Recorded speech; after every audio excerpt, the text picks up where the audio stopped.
Nous sommes la moyenne des personnes que nous fréquentons.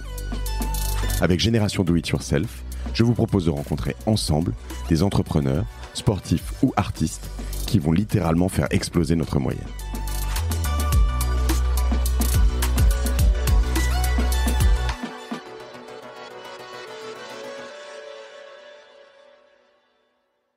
Ton échec préféré?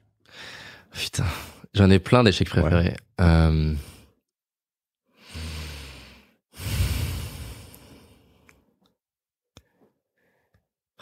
L'échec préféré. Attends, je vais prendre le temps vu que j'ai le droit qu'à un. Parce qu'on a parlé de Richard Branson, qui était pas mal quand même. Mais Ouais, mais c'est un pseudo-échec quand même, parce que ça reste... Oui. Non, j'en ai des... Là, j'ai pensé à... Mais mon one-man show, ce qui reste aussi un pseudo-échec à un moment donné. C'est vrai que t'as fait un one-man show, tu vois. On avait des trucs à 25 ans que t'as rempli en last minute, c'est ce que tu m'expliquais. Voilà, alors c'était la réussite, ça, de le remplir en last minute, mais j'étais tellement stressé. Donc en fait, en gros, c'est le Pasino d'Aix-en-Provence. J'avais jamais fait de one-man show 2 mois avant.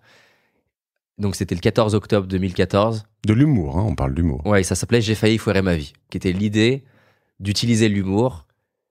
Encore une fois, Reinvent Breakthroughs at Scale, c'était une manière pour moi de me dire je vais impacter des vies par l'humour. C'était aussi une manière de prouver au David de 15 ans qu'on peut vraiment changer. Parce que l'humour, c'est le pire dans mon monde. Les blancs sur scène, raconter des choses que tu connais, c'était facile. Prendre un bide sur scène, c'est violent. Tu t'en as pris? Oui, forcément. Ça fait partie du chemin hein, dans le one-man show. Hein. Ah ouais, non, c'est violent. Et c'est aussi pour ça d'ailleurs que j'ai arrêté, entre autres. Mais donc du coup, 14 octobre, Pasino d'Aix-en-Provence, je le réserve. Et là, pour donner le contexte, ma plus grande salle à l'époque, c'était 380 personnes en mode conférence. Donc j'avais jamais fait de spectacle et jamais fait de salle de plus de 380. Et donc là, c'est une salle de 1200. C'est presque, c'est ridicule. Enfin, je veux dire. Ah non, mais je sais pas ce qui m'est passé par la tête. Et donc une fois que j'ai réservé le truc, là, j'ai paniqué. Donc j'ai dû réserver ça vers juin, quelque chose comme ça. Et donc je me suis dit non, mais je vais jamais y arriver. Donc j'ai posé une date le 4 septembre. Un mois et demi avant, au théâtre Adiar à Paris, la salle que je connaissais pour le coup, 380 personnes, et me dire, bon là, il faut que tu poses des dates. Donc j'ai posé Paris, Lyon, Marseille, Aix-en-Provence, plein de petites salles de 100 personnes, de 100 à 300 personnes, en me disant, avant le 14 octobre, il faut que tu arrives et que tu sois chaud. Mais j'étais tellement stressé par ce spectacle, donc je me suis inscrit à un stage de one-man show qui était en gros du 14 août au 31 août, qui finissait 4 jours avant la première. Quand je suis arrivé dans le stage de One Man Show, ils ont demandé pourquoi vous êtes là, mais c'est un stage d'amateur. Hein. Et donc j'ai dit voilà, moi j'ai un spectacle le 4 septembre à écrire. le prof il m'a dit mais qu'est-ce que, enfin lui-même avait jamais eu de spectacle de cette dimension, j'imagine. Peut-être, je sais pas, mais en tout cas ce qui est sûr c'est qu'en plus il était plutôt sceptique sur tout ce qui était développement personnel et coaching, donc ça n'a pas aidé. Ma femme me reconnaissait pas, elle m'avait jamais vu en mode loc, c'est-à-dire comme ça. Parce que j'étais une loc avant d'être avec elle, mais avec elle m'avait jamais mis en mode loc. C'est-à-dire, je rentrais chez moi, je bossais plus sur ma boîte, je faisais plus rien. J'étais tellement paniqué par ce spectacle, c'était horrible. Et je fais les 10 jours, 14 jours de formation. À la fin, j'ai toujours rien écrit. Enfin, j'ai écrit des trucs, mais j'ai pas un spectacle écrit. Je les trouve nuls parce que mon prof me dit que c'est nul. Et j'ai une conférence le 3 septembre à Aix-en-Provence. À Aix-en-Provence. J'ai toujours pas écrit de spectacle. Parce que j'arrive pas à l'écrire. Parce que chaque fois que j'écris un truc, je le trouve nul. Quand j'essaie de mettre devant ma femme en lui disant, qui était ma copine à l'époque, mais en essayant de raconter mon truc, je vois son nom verbal et il y a le David de 15 ans qui revient, qui se sent invisible. Donc, il y a rien de pire quand tu racontes une blague, si tu lui donnes pas toute sa chance, elle est forcément nulle.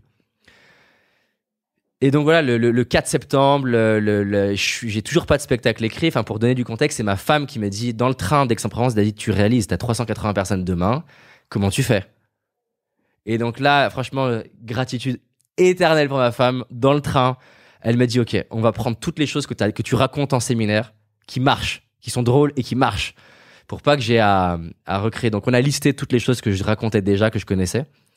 Et on a créé un slide, et donc le début de mon spectacle, c'est « Je ne connais pas mon spectacle ». Ok. Et donc il y a des slides, et je leur dis, voilà, parce que je le connais pas, j'ai des fiches de pompe, les gens ils se marrent, mais c'est vraiment vrai.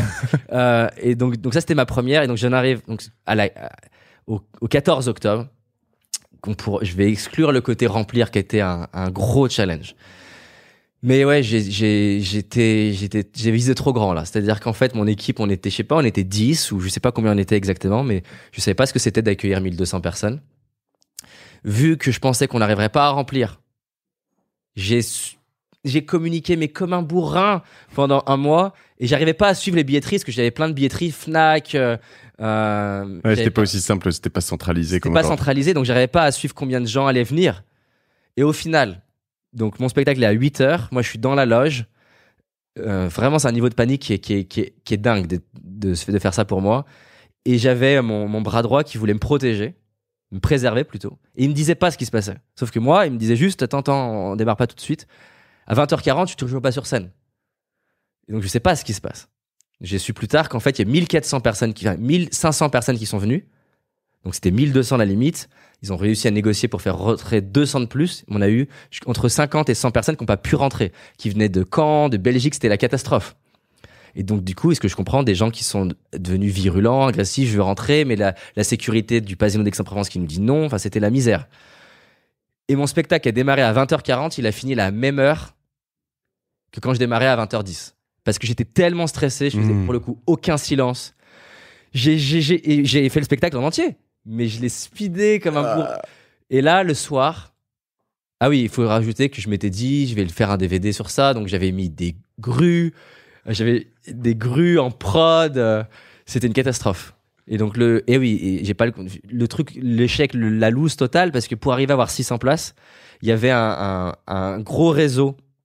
Une boîte qui avait un gros réseau qui m'avait dit je vous prends 600 places, ce qui était génial pour moi, hein, d'avoir 600 places d'un coup. Donc ils sont venus à 600 mais ils m'ont pas payé et donc là c'était la loose. Je me suis trouvé nul devant la plus grosse salle de ma vie. J'avais mis un budget vidéo de malade et je me disais et j'avais dit qu'il y aurait un DVD mais j'avais pas du tout envie, il y a jamais eu de DVD qui est sorti. Par contre, on a pu exploiter ce qui est top, les images sans son pendant très longtemps. Ouais. Voilà, ça c'était violent pour moi.